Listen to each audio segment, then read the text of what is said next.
नमस्कार दोस्तों, जय श्री कृष्णा। मैं मोमिता स्वागत करती हूँ आप सबको मेरी YouTube channel knowledge with Momita में।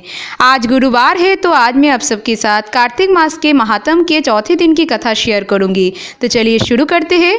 दोस्तों, कार्तिक मास में स्नान, दान, दीपदान, मंदिर में झाड़ू लगाना, तुलसी पूजा करना, मंदिर में स्वास्तिक बनाना, ध्वजारोपण करना, पीपल वृक्ष की पूजा करना, भगवान के सामने नृत्य करना, गौशाला की परिक्रमा करना, गौशाला में दीपक लगाना, इन सब का बहुत अधिक महत्व है। जो मनुष्य भी कार्तिक मास में मंदिर में जाकर झाड़ू लगाते हैं उसका महापातक का नाश हो जाते हैं और वह जीवन मुक्त हो जाते हैं। जो मनुष्य कार्तिक मास में तुलसी के वन के पालना करते हैं वह फिर संसार में आकर जन्म नहीं लेते हैं। जो मनुष्य कार्तिक मास में दीप माला करते हैं उनके घर में कभी भी धन का अभाव नहीं रहते। जो मनुष्य कार्तिक मास में शिव की आराधना करते हैं उनके दरिद्रता का निवारण हो जाते हैं, अर्थात उन्हें धन लाभ होते हैं। उनके घर में लक्ष्मी जी की स्थायी वास रहते हैं। और जो मनुष्य कार्तिक मास के शुक्लादशी को भगवान के मंदिर में ध्वजारोपण करते हैं, नृत्य करते हैं, उनके संपूर्ण पाप नष्ट हो जाते हैं और मरने के बाद भगवान विष्णु के दूत उन्हें विष्णु लोक में ले जाते हैं। बोलो भगवान विष्णु की जय, माँ लक्ष्मी की जय, भगवान शिव की जय, माँ पार्वती की जय। नारद जी बोले, भगवान विष्णु ने मछली का रूप धारण किया। विंध्याचल पर्वत पे तप कर रहे महर्षि कश्यप के अंजलि में जल में जाके पहुँचे। महर्षि कश्यप ने दया करके उन्हें अपने कमंडल में जगा दिया। जब मछली ने बड़ा रूप धारण किया तब उन्होंने उसे कुएं में डाल दिया।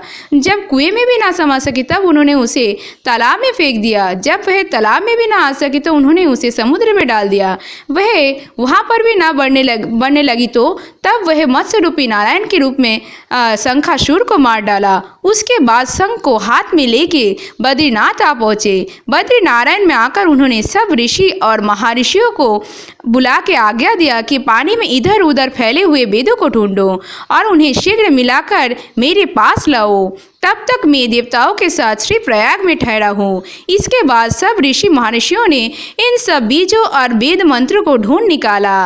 उन वेदों में से जो भी भाग जिस जिस ऋषियों को मिला वे उसी का हो गया। उस भाग के उसी दिन से वह ऋषि कहला है। सब वेदों को लेकर ऋषि महर्षि प्रयागराज में आए। उन्होंने सब भगवान विष्णु और ब्रह्मा जी को समर्पित कर दिए। ब्रह्मा जी वेदों को पाकर बड़े प्रसन्न हुए और उन्होंने देवताओं और ऋषियों के साथ अश्वमेध यज्ञ किया। यज्ञ के अंत में देवता, गंधर्व, यक्ष, नाग भगवान विष्णु को दंडवत करके प्रार्थना करने लगे। देवताओं ने कहा, हे देव, हे जगन्नाथ, हे प्रभु, हमारे प्रार्थना सुनिए। हम लोगों के हर्ष के समय है, इसलिए आप हमें ये वरदान दीजिए। नष्ट हुए वेद उन्हें श्री ब्रह्मा जी के प्राप्त हो गए। हे लक्ष्मीपति, आपके अनुकंपा से हम देवताओं को यक्ष का भाग भी मिला है। ये स्थान आपके प्रसाद से आज पृथ्वी में भर में सबसे सर्वप्रधान, पुण्य को बढ़ाने वाला, मुक्ति तथा भक्ति को प्रदान करने वाला हो, ब्रह्म हत्या आदि पापों का नाश करने वाला हो, परम पवित्र और अक्षय फल देने वाला हो, ये वरदान दीजिए। भगवान विष्णु ने कहा, जो कुछ आप लोगों ने कहा है वो मेरा भी ध्येय है। जैसा आप लोगों ने कहा कि ये स्थान आज से ब्रह्म क्षेत्र के नाम से पुकारा जाएगा। इस स्थान पर गंगा जी और सूर्यपुत्री यमुना जी का संगम होगा। मैं श्री ब्रह्मा जी सहित यहाँ पर निवास करूँगा। यहाँ पर किया हुआ जब तप दान महान फलदायक होगा। पहले जन्म में किए हुए पाप, ब्रह्म हत्या आदि भी इस तीर्थराज में स्नान करने से नष्ट होते जाएंगे। और जो लोग अपने पिता आदि को वहाँ लाकर तर्पण श्राद्ध करेंगे उनके पिता मेरे स्वरूप को प्राप्त करेंगे। वह तीनों के मुक्ति को प्राप्त करेंगे। और मकर संक्रांति पर माघ मास में प्रातःकाल यहाँ आके स्नान करने वालों के दर्शन मात्र से ही सब पाप नष्ट हो जाता है।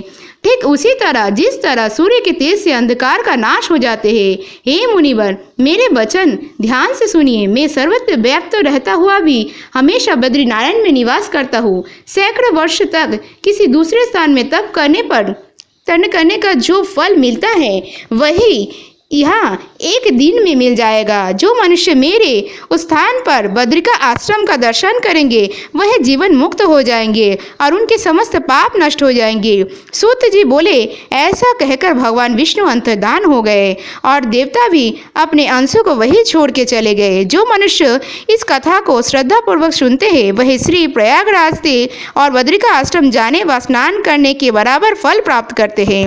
बोलो लक्ष्मी नारायण की जय। राधे राधे। आज की वीडियो अगर अच्छी लगी तो वीडियो को लाइक शेयर, चैनल को सब्सक्राइब जरूर कीजिएगा। कमेंट में लिखना मत भूलिएगा वीडियो कैसी लगी।